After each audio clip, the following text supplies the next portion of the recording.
واحد الفصل طبقوه علينا مؤخرا تيتحكم من 10 سنين حتى للمؤبد اللي هز الحبس. الا كان مع شي جماعه ديال صحابو وكان شي صداع ولا شي حاجه هو جبد الموس تا صحابو تيمشيو معاه. ديال وليداتنا هاد الوليدات كاين اللي ماخر فيهم بورطابل سرقه ديال 100 درهم وتعطاتو 10 سنين و12 سنه. اللي جبد الموس واخا يكون مميز قد ديال الخضره 10 سنين دابا اللي ولات هازوا معاه.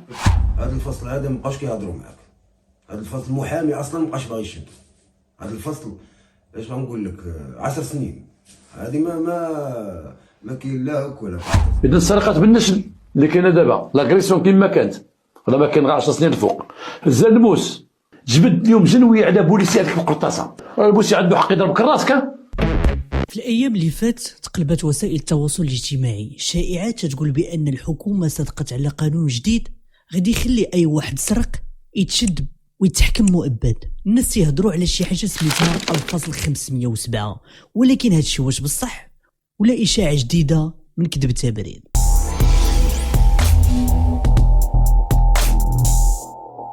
تويتر، فيسبوك، مجموعة الواتساب كلشي تيهضر على الفصل 507. منشورات كتقول فيه اي لص غادي تشد مؤبد، اي واحد تيحمل سلاح ابيض استعملوا ولا ما استعملوش مؤبد، قانون جديد داخل حيز التنفيذ، اللي سرق غادي يتعدم. الناس تخلعات وتفاعلات ولكن الحقيقة بعيدة كل البعد على هاد الهضرة. اول حاجة خاصنا نعرفوها هي ان الفصل 507 راه ماشي قانون جديد ولا حتى تعديل جديد، راه هاد الفصل كاين في القانون الجنائي المغربي من زمان وما عنده حتى علاقة بقانون المسطرة الجنائية اللي تيتكلموا عليه الناس دابا. الفصل 507 تيعاقب على السرقة باستعمال السلاح سواء كان هاد السلاح ظاهر ولا مخبي، وحتى لو كان السارق بوحدو والعقوبة ممكن توصل للسجن المؤبد، وهاد الشيء غير في الحالات المشددة. الناس خلطوا ما بين القانون الجنائي اللي فيه العقوبات وقانون المسطرة الجنائية اللي فيه كيفاش تطبق المحاكمة القانونية، يعني الاول كيعاقب والثاني كينظم الاجراءات. الخلط اللي داروا الناس ومروجي هاد الاشاعات عطات فرصة باش تخرق البلبلة ويضربوا ثقة المواطن في القانون بلا سبب.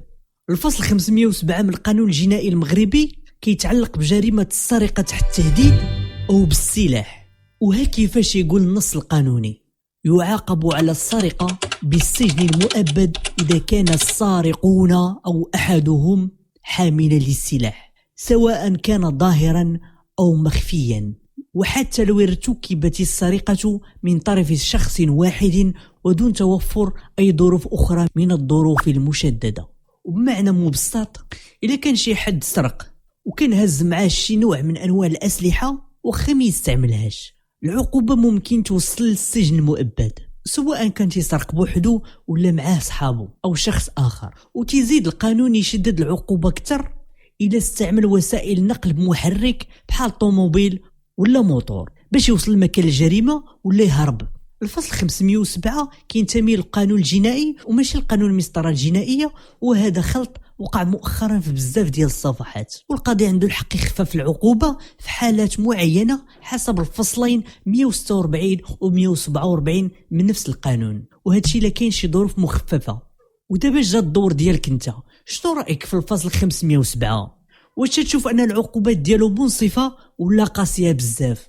واش خاص القانون يكون اكثر صرامة ولا خاص التخفيف ياخذ بعين الاعتبار الظروف الاجتماعية ديال الناس؟ كتب لنا الرأي ديالك في الكومنتير، راه كل كلمة ديالك مهمة وخا تكون ضد ولا مع، بغينا نسمعوا الصوت ديالك. ولا عجبك الفيديو دير لايك وبارطاجي مع اصحابك باش توصلهم معلومة صحيحة وما يبقاوش الناس ضايعين في الاشاعات.